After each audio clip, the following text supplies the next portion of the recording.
how did the Plug Research thing come about? I met Drew.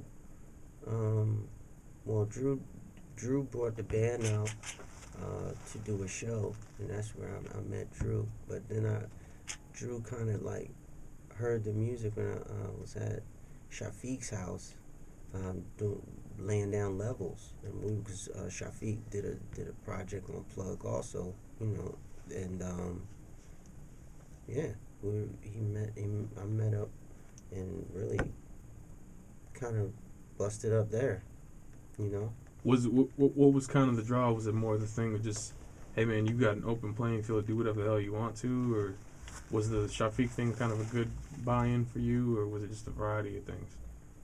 No, it was cool. I mean, I liked the way they were just letting Shafiq do his thing, I was like, man, you do whatever you want to do. He's like, yeah, just whatever I want to do. And you would leave us at the house, come back, do some more craziness. Yeah. And I was like, just, jeez, man, this is dope. Like, I wish I could have cats that's just like, stretch out. You need to stretch more. Like, word? What's that feeling like, being able to create this album in contrast to everything you've done before, kind of having to be on like a timetable and via the constraints of a label? I mean, was it pretty liberating to kind of do whatever the hell you wanted to do? Definitely. Like, this is what I need. This is what I needed, to just break me out of, that contrived thing that I was locked into, Because it's all about having people around you that have that good kind of influence. They want you to stretch and grow and try things, Right. Do you kind of feel like how does it feel to have people this many years later just beat behind you like 147%? It feels good, I've been in the industry for a while now. I've experienced a lot of different scenarios, so this is cool. I feel like I'm in a cool place right now. How do you kind of see the marketplace changing from here forward? I mean, is everyone kind of their own label unto themselves? Are the labels still a necessity, or does it kind of have to be tastemakers? Because now it seems like everybody's got a voice. A lot of people have microphones who maybe shouldn't have microphones. Is that a good thing, or Man, I kind of don't even pay attention to anything unless I like it. It's a good way to be. It's a good way to be. So, I think that the industry has definitely changed, and you don't really need like that gigantic look anymore, Yeah.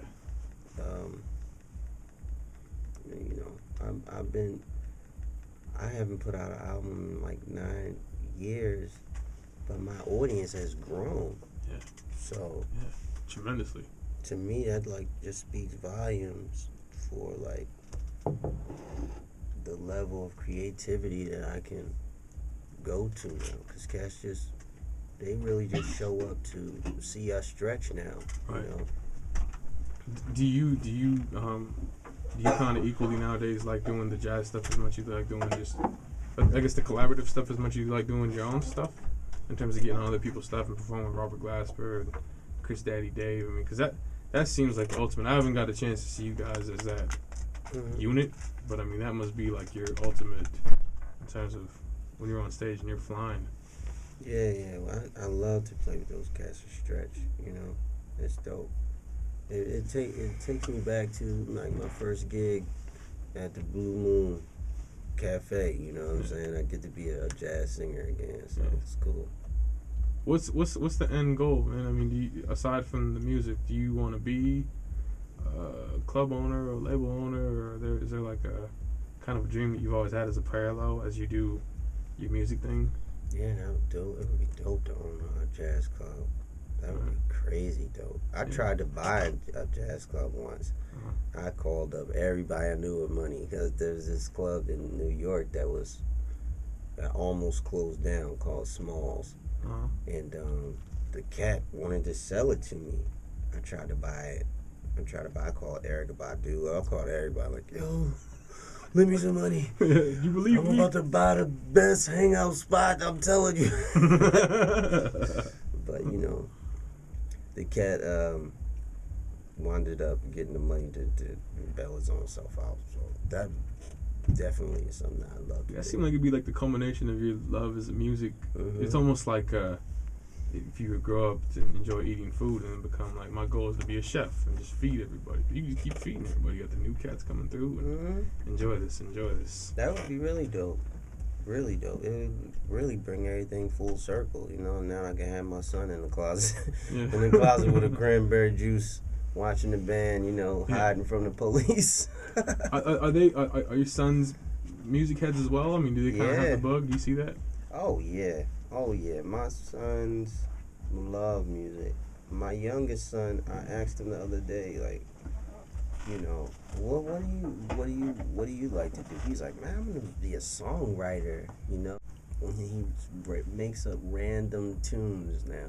Like, he's definitely. Does he have the ear like that? Oh yeah. This cat has a awesome ear, and he's like a YouTube head. Like, ironically enough, like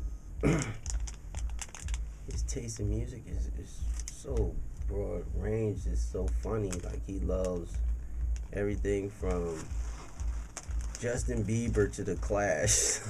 Wow. that is everything. He's like found Rebel Yell on his own. And what is like 7, 6? No, this cat's 3. 3. Oh wow, that's ridiculous. That is ridiculous. It's so funny. But it's got to be nice for you. I mean, because and your dad is your dad. I mean, your dad must way out and he sees it.